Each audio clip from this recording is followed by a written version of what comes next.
អូខេសំណួរសួរថាតើធ្វើម៉េចទើបដឹងថាអ្នកណាម្នាក់ចាប់អារម្មណ៍នឹងចង់រួមភេទជាមួយយើង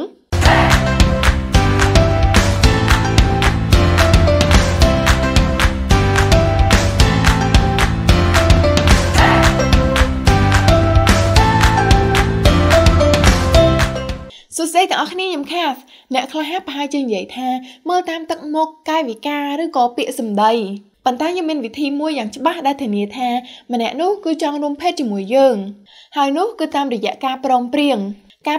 នេះគឺខ្ញុំធ្លាប់និយាយពីមុនប្រហែលដងហើយប៉ុន្តែនៅក្នុងវីដេអូនេះយើងនឹងជជែកឲ្យច្បាស់ថាតើការព្រមព្រៀងគឺជាអ្វីពីមុនគេនិយាយថាបើសិនបើមនុស្សម្នាក់ឆ្លើយថាទេគឺមានន័យថាគេមិនចង់រួមភេទជាមួយយើងទេប៉ុន្តែខ្ញុំចង់និយាយពីការព្រមព្រៀងមួយទៀតដែលគេហៅថាការព្រមព្រៀងដោយស្ម័គ្រចិត្តឬក៏ Affirmative Consent វាមានន័យថាតលតែមនុស្សម្នាក់ឆ្លើយថាបាទឬក៏ចាដោយស្ម័គ្រចិត្តទើបមានន័យថាគេយល់ព្រមរួមភេទជាមួយនឹងយើងប៉ុន្តែការព្រមព្រៀងគឺមិនត្រឹមតែប៉ុណ្្នឹងទេឥ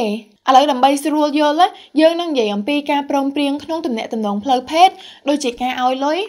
$10ទី1ការព្រមព្រៀងគឺជាការឆ្លើយថាបាទឬក៏ចាទាំងមានអារម្មណ៍សប្បាយរីករាយហើយនឹងស្ម័គ្រចិត្តតើខ្ញុំអាចសុំលុយ$10បានអត់ចាទី2ការដែលមិននិយាយថាទេមិនមែនជាការព្រមព្រៀងទេអាចសុំលុយ$10បានអត់ឃើញអត់ព្រោះតែគេមិននិយាយថាទេមិនមានន័យថាយើងអាចយកលុយគេបានទេទី3ការព្រមព្រៀងគឺអាចដកមកវិញនៅពេលណាក៏បានដែរតើខ្ញុំអាចសុំលុយ$10បានអត់ចាអត់ទេខ្ញុំដូរចិត្តទេនៅពេលដែលគេដូរចិត្តគឺយើងមិនមានការព្រមព្រៀងទៀតទេអញ្ចឹងបើសិនបើគេថាគេដូរចិត្តយើងមិនអាចឆក់យកកាបូបលុយពីគេហើយយកលុយគេទេបើយើងនៅតែយកលុយគេហៅថាការលួចដែលជាអំពើខុសច្បាប់ហើយការរួមភេទគឺដូចគ្នាដែរគឺគេហៅថាការរំលោភបើទោះបីជានៅបន្ទប់សន្តាគារជាមួយគ្នាឬក៏កំពុងតែចាប់ផ្ដើមក៏ដោយបើសិនបើដៃគូម្ខាងដកការព្រមព្រៀងសកម្មភាពទាំងអស់គឺត្រូវបញ្ឈប់ទី4ការព្រមព្រៀងមិនមែនមានន័យថាព្រមតែម្ដងបានតែរហូតនោះទេអញ្ចឹងមានន័យថាបើទោះបីជាគេធ្លាប់រួមភេទជាមួយយើងហើយក៏ដោយក៏មិនមានន័យថាយើងអាចរួមភេទជាមួយនឹងគេរហូតទេទី5ទំនាក់ទំនងស្នេហាមិនបញ្ជាក់ពីការព្រមព្រៀងទេមិនអញ្ចឹងទេប្តីប្រពន្ធក៏ដោយសង្សារក៏ដោយដៃគូសិទ្ធិស្នាក៏ដោយគឺសិតតែត្រូវការព្រមព្រៀងនេះហើយបានជាការចាប់បង្ខំដៃគូដែលបានរៀបការជាមួយគ្នាហើយឲ្យរួមភេទ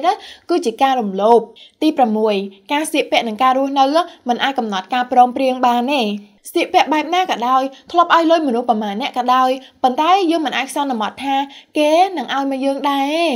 អញ្ចឹងទោះបីជាគេស្លៀកពាក់ខ្លីឬក៏មានដៃគូប្រមាណអ្នកក៏ដោយមិនមានន័យថាគេចង់រួមភេទជាមួយយើងទេត្រូវតែចាំការព្រមពីគេសិនទី7ការសម្លុតលបួងប្រើអំណាចឬក៏គំរាមមិនមែនជាការព្រមព្រៀងទេទោះបីជាគេព្រមក៏ដោយក្នុងករណីនេះមិនមែនជាការព្រមព្រៀងទេ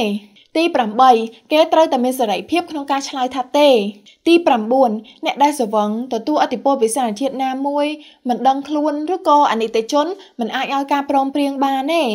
បើគេមិនដឹងខ្លួនផងឲ្យគេឆ្លើយថាបាទឬក៏ចាយ៉ាងម៉េចកើតខ្ញុំដឹងថាមនុស្សជាច្រើននិយាយថាបើសិនបើស្រវឹងហើយយល់ព្រមគឺជាកំហុសរបស់អ្នកដែលស្រវឹងនោះប៉ុន្តែវាមិនអញ្ចឹងទេ